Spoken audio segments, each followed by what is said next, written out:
Hi, I'm Nehemiah Richardson from Pengana Credit.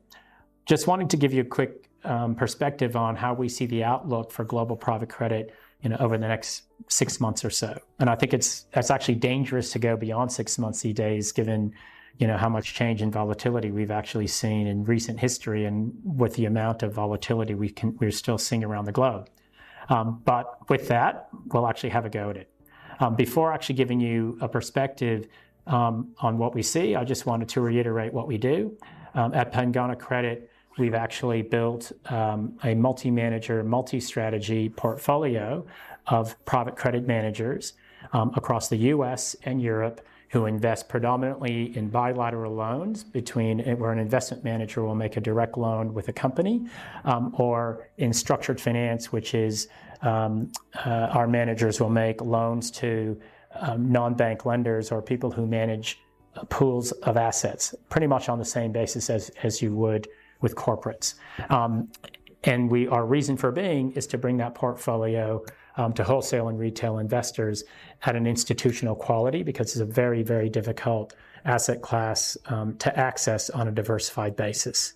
So from that vantage point, we get a really good look at what's actually happening around both the US and Europe and global economies generally. And so I will give an outlook that's really to articulate how the macro environment is going to impact on global private credit managers and credit generally over the next 6 months. So there's a couple of thematics that we see. Number one, general sentiment and confidence growing, that as a result of interest rates, the interest rate cycle flattening and unlikely to rise the way it has over the last 18 months. There's a real conviction that it's going to be flat, and maybe we'll start to see some rate cuts. But broadly speaking, I think all of our managers have the view that rates will stay higher for longer. What that means is there's still going to be a question of soft and hard landing, but notwithstanding that, there's sufficient confidence in economic activity where companies feel a lot more confident about investing for growth. And as a result of that, the origination environment will continue to be very active and will continue to have very strong momentum. The second thing that's continuing to happen is bank dislocation as a result of increased regulation that we've seen since the bank failures from about 18 months ago. What that then means is there's many banks that are trying to shed assets off their balance sheets because of the capital requirements. And I think some of you may have heard of this phrase, but banks increasingly are becoming moving companies rather than storage companies. At the very high end of the market, that's been going on for quite some time. In the second and third tier of banks across the US and Europe, they really are moving from storage companies to moving companies. And there's that next wave of transition from storage to moving, which then just means a significantly increased opportunity set for our global private credit managers across all strategies.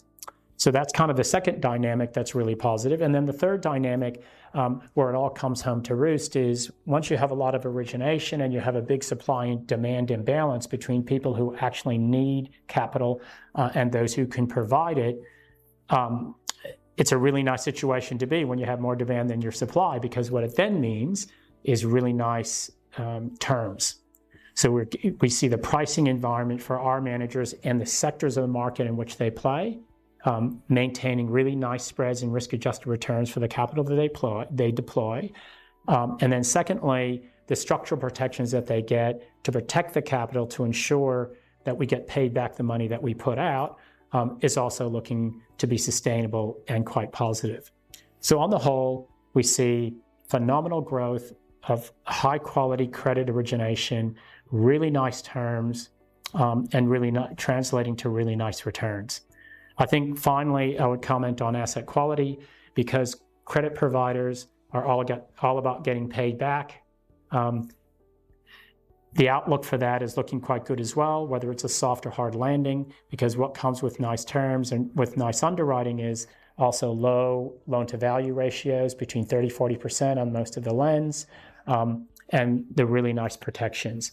So we think asset quality will also look quite good, irrespective of what happens in economic environments.